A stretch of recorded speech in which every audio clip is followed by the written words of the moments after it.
Hi friends, welcome back to our YouTube channel. కేవలం మనకు 10th class అర్హతతోటి firemen ఉద్యోగాలు భర్తీ చేయడానికి మరొక కొత్త నోటిఫికేషన్ అయితే రావడం జరిగింది.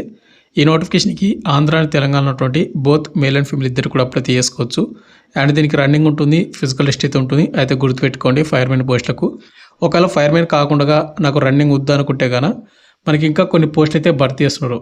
టెక్నీషియన్ బి అని, డ్రాఫ్ట్స్మెన్, టెక్నికల్ అసిస్టెంట్ అని ఇట్లా కొన్ని పోస్టులు అయితే భర్తీ చేస్తున్నారు. వాటికి కూడా మీరు అప్లై చేసుకోవచ్చు. వాటికి ఫిజికల్ టెస్ట్ అయితే ఉంటుంది. అండ్ ఇన్ కేసు ఎవరైనా ఫైర్మెన్కి అప్లై చేసుకొని సెలెక్ట్ అవుతే 45,000 అబౌవ్ మీకు సాలరీ అయితే వస్తుంది. లెవెల్ 2 కింద మీకు సాలరీ అయితే వస్తుంది అనమాట. అండ్ ఈ నోటిఫికేషన్ ఎక్కడి నుంచి వచ్చింది ఏంటని చూసుకోబడితే ISRO department, Indian space research organisation అండర్లో ఉన్నటువంటి లిక్విడ్ ప్రొపల్షన్ సిస్టమ్ సెంటర్ నుంచి మనకు నోటిఫికేషన్ రావడం జరిగింది. ఈ నోటిఫికేషన్ భర్తీ చేసిన ప్రతి ఒక్కటి కూడా మనకు పర్మనెంట్ ఉద్యోగాలే, ఎలాంటి టెంపరీ కానీ ఎలాంటి కాంట్రాక్ట్ ఉద్యోగం అయితే కాదు. కాబట్టి ఎవరికైతే ఇంట్రెస్ట్ ఉంటుందో వాళ్ళందరూ కూడా వీడియోని ఎండ్ వరకు చూసి ఏజ్ లిమిట్ క్వాలిఫికేషన్ కానీ డెఫినెట్గా మీరు అప్లై చేసుకోండి. పూర్తి డీటెయిల్స్ అనేది ఈ వీడియోలో ఎక్స్ప్లెయిన్ చేస్తాను. వీడియోలో స్మాల్ అప్డేట్, ఎవరైతే ఇంటికానే ఉండే కాంపిటేటివ్ ఎగ్జామ్స్కి ప్రిపేర్ అవ్వాలనుకుంటారో లైక్ ఎస్ఎస్జీడీ కానిస్టేబుల్ కానీ, రైల్వే గ్రూప్ డి కానీ, రైల్వే ఎన్టీపీసీ కానీ, ఆర్పీఎఫ్ కానిస్టేబుల్ కానీ, ఎస్ఎస్సీ ఎంటీఎస్ కానీ ఇలాంటి కోర్సెస్ అనేది మన డిఫెన్స్ స్టార్టింగ్ యాప్లో మీకు అవైలబుల్గా అయితే ఉన్నాయన్నమాట. అక్కడ మీకు ఫ్రీ డెమో వీడియోస్ ఉంటాయి సబ్జెక్ట్ వైజ్గా. ముందుగా మీరు ఫ్రీ డెమో వీడియో చూడండి. మీకు కంటెంట్ అండ్ సబ్జెక్ట్ నచ్చిన కోర్స్ అయితే తీసుకోండి. లింక్ డిస్క్రిప్షన్ మీకు ప్రొవైడ్ చేయడం అయితే జరిగింది. ఇక టాపిక్ వెళ్ళితే government of India, department of space, ISRO department అండర్లో ఉన్నటువంటి ఏదైతే లిక్విడ్ ప్రొపల్షన్ సిస్టమ్ సెంటర్ నుంచి మనకు నోటిఫికేషన్ వచ్చింది. ఈ నోటిఫికేషన్కి ఆన్లైన్ అప్లికేషన్ మనకు నిన్నటి నుంచి స్టార్ట్ అయిపోయింది అనమాట. అండ్ ఈ నోటిఫికేషన్ భర్తీ చేసిన ప్రతి ఒక్కటి కూడా మనకు పర్మనెంట్ ఉద్యోగాలు. ముందుగా మనకు ఇంపార్టెంట్ డేట్ చూసుకుంటుంది బ్రదర్. ఈ నోటిఫికేషన్ కేవలం ఆన్లైన్ ద్వారా మాత్రం అప్లై చేసుకోవాల్సి ఉంటుంది అనమాట. ఎలాంటి ఆఫ్లైన్ కానీ ఎలాంటి బై పోస్ట్ ద్వారా కాదు. ఆన్లైన్ అప్లికేషన్ మనకు ఆగస్ట్ 18, 2026 మనకు నిన్నటి నుంచి అప్లికేషన్ స్టార్ట్ అయిపోయింది. ఇక అప్లై లాస్ట్ డేట్ వచ్చేసి సెప్టెంబర్ 4, 2026 నెక్స్ట్ మంత్ 4 వరకు అప్లై చేసుకోవచ్చు. అండ్ ఈ నోటిఫికేషన్కి అప్లై చేసే వరకు అప్లికేషన్ ఫీజు కూడా ఉంది కాబట్టి సెప్టెంబర్ 7 లోపు మీరు పేమెంట్ అయితే చేసుకోవాల్సి ఉంటుంది అనమాట. కాబట్టి మీరు ఈ డేట్స్ లోపు మీరు అప్లికేషన్ అయితే చేసుకోండి పేమెంట్తో పాటు. నెక్స్ట్ మనకు జనరల్ కండిషన్స్ మొత్తం కూడా ఏజ్ లిమిట్ మొత్తం కూడా చూసుకుంటే ముందుకు వచ్చేసి ఇక్కడ మనకు నోటిఫికేషన్లో this post are temporary but likely to continue మనకు ఇవ్వడం అయితే జరిగింది కదా. ఇది టెంపరీ లైక్లీ అంటే కన్నా మనకు ప్రజెంట్ మనకు ప్రొవిజన్ పీరియడ్ కింద మనకు 2 years అయితే తీసుకుంటారు. 2 years ప్రొవిజన్ కంప్లీట్ అయిందంటే కన్నా మన జాబ్ అనేది ఆటోమేటిక్గా పర్మనెంట్ అవుతుంది. మీరు ఇక్కడ ఈ పాయింట్ చూసి ఇవి టెంపరీ అయితే అనుకోవద్దండి. ప్రతి గవర్నమెంట్ జాబ్స్కి 2 years అనేది మనకు ప్రొబేషన్ పీరియడ్ అయితే ఉంటుంది. దీన్నే మనకు టెంపరీగా అని చెప్తారు. తర్వాత మనకు ఆటోమేటిక్గా జాబ్ అనేది పర్మనెంట్ అవుతుంది. ఇక మనకు ముందుగా ఏజ్ లిమిట్ విషయానికి వస్తే కన్నా మనకు సెప్టెంబర్ 4, 2026 అప్లై లాస్ట్ డేట్ కాబట్టి ఆ డేట్కి మనకు మినిమం ఏజ్ లిమిట్ 18 సంవత్సరాలు అయితే ఉండాలి. ఒకవేళ ఫైర్మెన్ పోస్ట్కి అప్లై చేస్తే కన్నా మ్యాక్సిమం మనకు 25 years ఉన్నటువంటి యువర్ ఈడబ్ల్యూఎస్ అప్లై అయితే చేసుకోవచ్చు. ఒకవేళ ఓబీసీ వాళ్ళు అయితే కన్నా 28 వరకు అప్లై అయితే చేసుకునే ఛాన్స్ అయితే ఉంటుంది. ఇక రిమైనింగ్ పోస్టులు ఏవైతే ఉన్నాయో టెక్నీషియన్ బి కానీ, డ్రాఫ్ట్స్మెన్ బి కానీ, టెక్నికల్ అసిస్టెంట్ కానీ అలాంటి పోస్టులకు మనకు 18 నుండి 35 సంవత్సరాలటువంటి యువర్ ఈడబ్ల్యూఎస్ అప్లై అయితే చేసుకోవచ్చు. ఎస్సీ ఎస్టీ వాళ్ళైతే 40 సంవత్సరాలు, ఇక ఓబీసీ క్యాండిడేట్ వాళ్ళు 38 వరకు అప్లై అయితే చేసుకోవచ్చు. మీ కేటగిరీలో వేకెన్సీస్ ఉంటే కనుక ఇక్కడ మీరు డేట్ ఆఫ్ బర్త్ కూడా చూసుకోవచ్చు అనమాట. ఏ డేట్ ఆఫ్ బర్త్ ఉండాలి ఏంటి ప్రతిదీ చూసుకోండి. ముందుగా సెలక్షన్ ప్రాసెస్ చూసుకోండి బ్రదర్. ఈ నోటిఫికేషన్ వచ్చేసి మనకు పోస్ట్ కోడ్ 802 ఏదైతే ఉందో ఇది ఫైర్మెన్ పోస్ట్ అనమాట. ఇక్కడ మనకు 802 అనేది మనకు పోస్ట్ కోడ్ లేదు. అంటే ఫైర్మెన్ కాకుండా సెలక్షన్ అనేది రిమైనింగ్ పోస్ట్కి ఏ విధంగా ఉంటుందంటే ముందుగా రైటింగ్ టెస్ట్ ఉంటుంది, తర్వాత స్కిల్ టెస్ట్ అయితే ఉంటుంది. ఈ రైటింగ్ టెస్ట్ మనకి ఏ విధంగా ఉంటుందంటే ఎగ్జామ్ టైమింగ్ మనకు 9 నిమిషాల టైమింగ్ అయితే ఇస్తారు. 80 మల్టిపుల్ చాయిస్ క్వశ్చన్ అయితే వస్తాయి అనమాట. ప్రతి కరెక్ట్ ఆన్సర్కి మనకు 1 మార్క్ అయితే ఇస్తున్నారు. ఇక నెక్స్ట్ మనకు నెగిటివ్ మార్కింగ్ 0.33 3 తప్పులకు 1 మార్క్ అయితే కట్ ఉంది కాబట్టి చూసుకుని అయితే అటెంప్ట్ అయితే చేసుకోండి. అండ్ ఈ ఎగ్జామ్ వచ్చిన స్కోర్ని బట్టే మనకు జాబ్ అయితే ఇస్తుంది అనమాట. ఇక ఎగ్జామ్ అయిపోయిన తర్వాత మనకు స్కిల్ టెస్ట్ అయితే ఉంటుంది. ఈ స్కిల్ టెస్ట్ కూడా మనకు 1:0 రేషియో కింద మనకు స్కిల్ టెస్ట్కి అయితే పిలుస్తారు. అంటే ఒక పోస్ట్కి 5 మందిని చొప్పున మాత్రమే. ఇక ఈ స్కిల్ టెస్ట్ అయిపోయిన తర్వాత మనకు ఫైనల్ మెరిట్ లిస్ట్. బట్ ఏంటంటే మనకు ఎగ్జామ్ ద్వారా వచ్చినటువంటి స్కోర్ బట్టే మనకు జాబ్ ఉంటుంది, గుర్తుపెట్టుకోండి. ఇక మనకు ఫైర్మెన్ పోస్ట్కి అప్లై చేసుకున్న వాళ్ళకు ముందుగా ఏముంటుందంటే రిటన్ టెస్ట్ ఉంటుంది, తర్వాత ఫిజికల్ ఎఫిషియన్సీ టెస్ట్ PET ఉంటుంది, తర్వాత డీటెయిల్ మెడికల్ ఎగ్జామినేషన్ అయితే ఉంటుంది. అయితే ఇక్కడ మనకు ప్రిలిమినరీ మెడికల్ ఎగ్జామినేషన్ మీరు అప్లై చేసేటప్పుడు అనెక్సర్ ఏ ఫామ్ ఒక ఫామ్ ఉంటుంది. దాన్ని మీరు కంపల్సరిగా మీ లోకల్ ఉన్నటువంటి గవర్నమెంట్ డాక్టర్ తోటి మొత్తం కూడా ఫిలప్ చేయించి మీరు టెస్ట్ చేయించి బాడీ చెకప్ అనేది అతను సిగ్నేచర్ సీల్ వేయాలి. ఆ ఫామ్ అనెక్సర్ ఫామ్ అనమాట. ఫైర్మెన్ పోస్ట్కు సిలబస్ ఎగ్జామ్ ఏ విధంగా ఉంటుందంటే కనుక టోటల్గా మనకు 80 మల్టిపుల్ చాయిస్ క్వశ్చన్ వస్తాయి. ప్రతి కరెక్ట్ ఆన్సర్కి మనకు 1 మార్క్ అయితే ఇస్తారు. 120 నిమిషాలు మనకు ఎగ్జామ్ టైమింగ్ ఉంటుంది. 0.25 నెగిటివ్ మార్క్ అనమాట. 4 తప్పులకు 1 మార్క్ అయితే కట్ ఉంది కాబట్టి చూసుకోండి. ఇక అదేవిధంగా మనకు ఫైర్‌మ్యాన్‌కి సంబంధించినటువంటి ఎగ్జామ్ సిలబస్ కూడా మనకి ఇక్కడ డీటెయిల్‌గా మనకు మెన్షన్ చేశారు కాబట్టి, ఇక్కడ మీరు చూసుకోండి ఒకసారి. ఏం సిలబస్ చదవాలి, ఏంటి మొత్తం కూడా చూసుకొని ప్రిపేర్ అవ్వండి.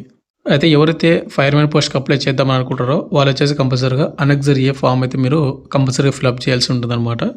దీన్ని మీరు గవర్నమెంట్‌లో ఉన్నటువంటి మీ గవర్నమెంట్ హాస్పిటల్‌లో ఉన్నటువంటి మెడికల్ ఆఫీసర్ తోటి మొత్తం కూడా డీటెయిల్స్ ఫిలప్ చేపించి, మొత్తం కూడా చెకప్ చేపించి, వాళ్ళు ఇక్కడ సీలు, సిగ్నేచరు, వాటి డీటెయిల్స్, డాక్టర్ డీటెయిల్స్ మొత్తం కూడా ఫిలప్ చేసి ఇవ్వాలి. ఇక నెక్స్ట్ మనకు ఫైర్‌మ్యాన్ పోస్ట్‌కి ఎవరైతే అప్లై చేస్తారో వాళ్ళ హైట్ ఎంత ఉండాలంటే, ఇక్కడ జనరల్ క్యాండిడేట్ వాళ్ళు 160 సెంటీమీటర్లు అయితే ఉండాలి. ఎస్సీ, ఎస్టీ వాళ్ళైతే కనుక 160 సెంటీమీటర్లు. ఇక ఉమెన్ వాళ్ళు వచ్చేసి 150 సెంటీమీటర్లు అయితే ఉండాలి. ఇక నెక్స్ట్ మనకు చెస్ట్ నార్మల్ అప్పుడు 81 ఉండాలి, బ్రీతింగ్ తీసుకుంటే 86 అయితే ఉండాలి. ఇక ఎస్సీ, ఎస్టీ వాళ్ళకి వచ్చేసి 76 సెంటీమీటర్లు, బ్రీతింగ్ తీసుకుంటే కదా 81. ఇంకోటి అమ్మాయిలకు వచ్చేసి chest not applicable, but breathing తీసుకుంటే మాత్రం 5 సెంటీమీటర్స్ ఎక్స్పెన్స్ అయితే అవ్వాల్సి ఉంటుంది. ఇది మీరు ఒకసారి చెక్ చేసుకోండి. ఇక నెక్స్ట్ మనకు రన్నింగ్ ఏ విధంగా ఉంటుంది మొత్తం కూడా చూసుకుంటే ఫైర్‌మ్యాన్ పోస్ట్‌కి అప్లై చేసుకున్న వాళ్ళకు ఇక్కడ వచ్చేసి మనకు స్టేజ్ 1లో వచ్చేసి మనకు 1500 మీటర్స్ రన్నింగ్‌ని మేల్ వాళ్ళైతే కనుక 7 నిమిషాల్లోపు కంప్లీట్ చేసుకోవాలి. ఒకవేళ అమ్మాయిలైతే కనుక 800 మీటర్స్ రన్నింగ్‌ని అయితే పెడతారు, 4 నిమిషాలు కంప్లీట్ చేసుకోవాలి.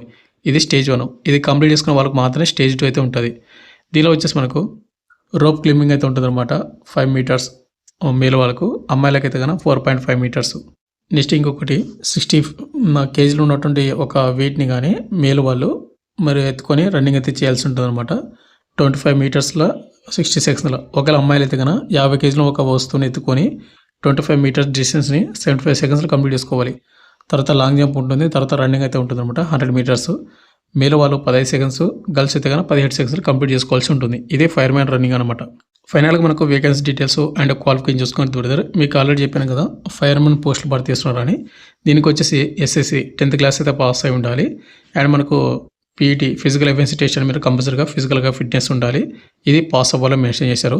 లెవెల్ 2 కింద మీకు సాలరీ అయితే వస్తారనమాట. ఫైర్‌మ్యాన్ పోస్టులకు 19,900 నుండి 63,200, బట్ అన్ని అలయన్స్ కలుపుకుంటే కానీ మీకు 45,000 అబౌవ్ మీకు సాలరీ అయితే వస్తుంది. అయితే ఈ నోటిఫికేషన్కి ఎవరైతే సెలెక్ట్ అవుతారో వాళ్ళకు వలిమల ఏదైతుందో అక్కడ జాబ్ పోస్టింగ్ ఉంటుంది. ఓబీసీ క్యాండిడేట్లకు ఒక వేకెన్సీ మాత్రమే ఉందన్నమాట. వీళ్ళు మాత్రం అప్లై చేసుకోవాలి. ఇక నెక్స్ట్ మనకు మెకానికల్ అంటే డ్రాస్మెన్ బి అనమాట. లెవెల్ 3 కింద మీకు సాలరీ అయితే ఉంటుంది. 21,700 అయినా ఇంచుమించు మీకు ఏంటంటే 55,000 అబౌవ్ మీకు సాలరీ రావడానికి ఛాన్స్ అయితే ఉంది. ఇక నెక్స్ట్ క్వాలిఫికేషన్ చూసుకుంటే 10th పాటు మనకు డ్రాస్మెన్ మెకానికల్కి సంబంధించి మనకు ఐటీ సర్టిఫికేట్ అయితే ఉండాలి. యువర్ క్యాండిడేట్ భర్తీ చేస్తున్నారు కాబట్టి ప్రతి క్యాస్ట్ వాళ్ళు కూడా అప్లై చేసుకోవచ్చు. బిలో 35 ఇయర్స్ ఉన్నటువంటి ప్రతి ఒక్కరు కూడా ఎస్సీ, ఎస్టీ, ఓబీసీ వాళ్ళు కూడా అప్లై చేసుకోవచ్చు. బట్ ఏంటంటే మీకు 10th పాటు ఐటీ సర్టిఫికేట్ అయితే ఉండాలి. ఇక రిమైనింగ్ పోస్టులు ఏవైతే ఉన్నాయో మనకు టెక్నీషియన్ బి అనమాట. దీనిలో వచ్చేసి మనకు ఎలక్ట్రానిక్ మెకానిక్ అనమాట. అది కూడా బెంగళూరులో జాబ్ అయితే చేయాల్సి ఉంటుంది. దీనికి సెలెక్ట్ అయిన వాళ్ళకు లెవెల్ 3 కింద మనకు సాలరీ అయితే ఉంటుంది. సేమ్ మనకు 55,000 పైగా మీకు సాలరీ అయితే వస్తుంది అనమాట. క్వాలిఫికేషన్ చూసుకుంటే 10th పాటు ఎలక్ట్రానిక్ మెకానిక్ ట్రేలో మీకు ఐటీ సర్టిఫికేట్ అయితే ఉండాలి. అండ్ ఒక్క వేకెన్సీ ఉంది, అది కూడా యువర్ క్యాండిడేట్ వాళ్ళకి అప్లై చేసుకోవచ్చు. కాబట్టి ప్రతి ఒక్కరు కూడా ట్రై చేయండి. ఇక నెక్స్ట్ మనకు ఫిట్టర్ వచ్చేసి మనకు టోటల్గా 9 పోస్టులు అయితే ఉన్నాయన్నమాట. ఇక్కడ మనకు వలమెల్ల 5, బెంగళూరులో వచ్చేసి 4, యువర్లో 5 పోస్టులు అయితే ఉన్నాయి. నెక్స్ట్ బెంగళూరు వచ్చేసి యువర్లో 1, ఓబీసీలకు 2, ఎస్సీ వాళ్ళకు ఒక వేకెన్సీ అయితే ఉందన్నమాట. బట్ మీకు ఏజ్ లిమిట్ ఉంటే కానీ డెఫినెట్ మీరు అప్లై చేసుకోండి బ్రదర్. ఫిట్టర్కి క్వాలిఫికేషన్ చూసుకుంటే 10th పాటు ఫిట్టర్ ట్రేడ్లో మీకు ఐటీఐ సర్టిఫికేట్ వాళ్ళు అప్లై చేసుకోవచ్చు అనమాట. ఇక రిమైనింగ్ పోస్టులు ఏవైతే ఉన్నాయో మనకు లాస్ట్ వచ్చేసి టెక్నికల్ అసిస్టెంట్ అనమాట. లెవెల్ 7 కింద మీకు సాలరీ అయితే వస్తుంది అనమాట. ఇంచుమించు మీకు అన్ని అలవెన్స్ కలుపుకుంటే కానీ మీకు 85,000 పైగా మీకు సాలరీ అయితే వస్తుంది. ఈ నోటిఫికేషన్కి అప్లై చేసుకుని సెలెక్ట్ అయితే. బట్ క్వాలిఫికేషన్ చూసుకుంటే బ్రదర్ మెకానికల్ కాబట్టి 3 years diploma in mechanical engineering first క్లాస్లో మీరు పాస్ అయి ఉండాలి. ఫస్ట్ క్లాస్ అంటే ఏం లేదు బ్రదర్, 60 నుండి 65% మీకు అబోవ్ మార్కులు ఇచ్చింటే కన్నా మెకానికల్ ఇంజనీరింగ్లో మీకు 3 years డిప్లొమా కోర్స్ చేసిన వాళ్ళు అప్లై చేసుకోవచ్చు. ఇక్కడ మనకు వలిమలలో వచ్చేసి మనకు 3 వేకెన్సీలు ఉన్నాయి. యువర్ వాళ్ళకు 2, ఈడబ్ల్యూఎస్లకు 1. బెంగళూరులో వచ్చేసి మనకు 3 పోస్టులు ఉన్నాయి. యువర్ వాళ్ళకు 1, ఓబీసీలకు 1, ఈడబ్ల్యూఎస్లకు 1. ఇక ఫైనల్గా వచ్చేసి వేకెన్సీ డీటెయిల్స్ ఇవ్వనమాట. అయితే ఇక్కడ మనకు ఫైర్మెన్ కానీ ఓన్లీ ఓబీసీలు మాత్రం అప్లై చేసుకోవాలి. ఇక రిమైనింగ్ క్యాండిడేట్ వాళ్ళు ఉంటే కన్నా మీ క్వాలిఫికేషన్ ఉంటే వేరే పోస్ట్ కూడా అప్లై చేసుకోండి. యువర్లో ఉన్నటువంటి పోస్టులకు ప్రతి క్యాస్ట్ వాళ్ళు కూడా అప్లై చేసుకోవచ్చు, గుర్తుపెట్టుకోండి. ఇక నెక్స్ట్ ఫైనల్గా వచ్చేసి అప్లికేషన్ ఫీజు అనమాట. అప్లికేషన్ ఫీజు చూసుకుంటే పోస్ట్ కోడ్ 813-814 ఈ పోస్ట్కి అప్లై చేసుకున్న వాళ్ళకు 750 రూపీస్ మీరు పేమెంట్ అయితే చేయాల్సి ఉంటుంది. అండ్ దీనిలో మనకు 500 రూపాయలు ఎవరైతే ఎగ్జామ్కి అటెండ్ అవుతారో వాళ్ళకు రిఫండ్ అయితే పడుతుంది. 250 రూపీస్ మాత్రమే కట్ అవుతుంది. బట్ ఈ ఎగ్జామ్ అనేది మీరు కంపల్సరీగా అటెండ్ అవ్వాలి.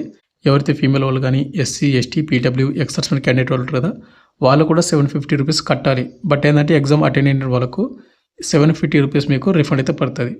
ఇక రిమైనింగ్ పోస్టులు ఏవైతే ఉన్నాయో ఫైర్మెన్ కానీ ఇంకా వేరే పోస్టుకు అప్లికెంట్ ఫీజు అనేది మనకు 500 రూపాయలు అయితే ఉంది.